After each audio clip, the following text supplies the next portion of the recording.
Coach, a huge win tonight on many levels, but how impressed were you with this team tonight? I thought we played really well.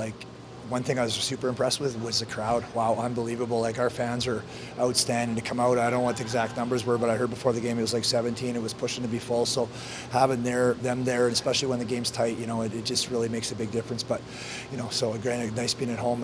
From a team perspective, we had that opportunity a couple weeks ago. We won the back-to-backs, and then we went down to Vegas and we looked by them, and then we got beat.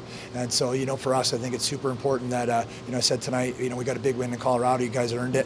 We see if we've learned from that mistake in Vegas. I'm not saying they're a bad team, but we just, I don't think we played our best, and we were kind of resting our laurels from the back-to-back wins. So tonight, I thought, again, that's another big stepping stone for us. It builds that foundation. Yeah, Case coming off of injury into tonight. I mean, you talked about it in Vegas as well. He was a big missing piece. So how big was he tonight, Tom?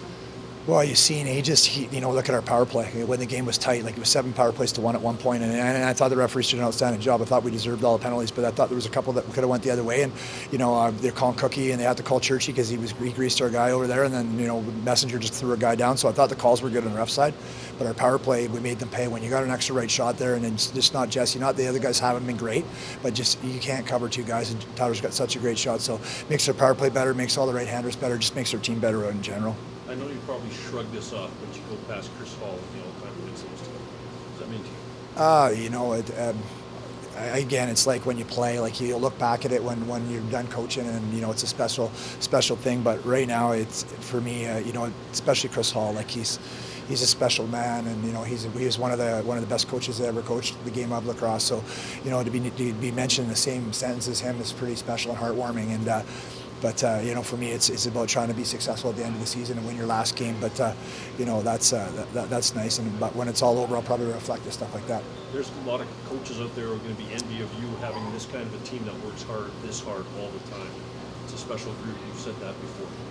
Yeah, it's the blue collar mentality where we just battle for each other, and I've said for years, you get a group that's got belief in themselves, and then you're resilient. You battle through the resiliency, and when as things aren't going your way, you just believe in each other, you trust in each other, and you can't fake it if you're battling for a guy next to you. And these guys really care about each other, and they play the game the right way, and I think it was evident tonight.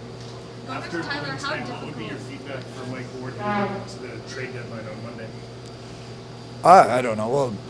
Well, our phones are always open, and everybody in the league's going to be, looking around and kicking tires, and nothing different than what we do every year. We're just going to listen to things and see what other teams are doing. But it's it's a big weekend, and it's pro sports, and if there's a chance to make your team better and you think you can do it, then I don't think we'd be afraid to pull the trigger. But we got a nice group of guys in there, so we got to try to make sure things work because I don't focus on what we don't have. It's what we do have, and I like what we got right now.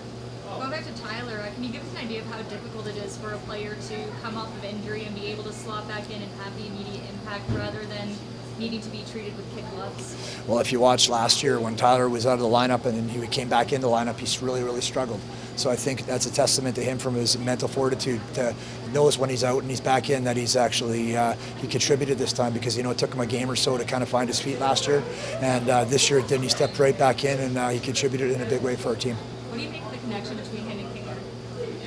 Well, they both, I call them floor generals, so they control each side of the floor. Pacer's got the ball on his stick, he controls the right side of the floor, and then you got the other side, you got Jesse King, and he controls that side of the floor. So you put that lacrosse IQ together with a hard-working bunch of guys that are not afraid to get to the middle of the floor, you can have a successful, unselfish offense.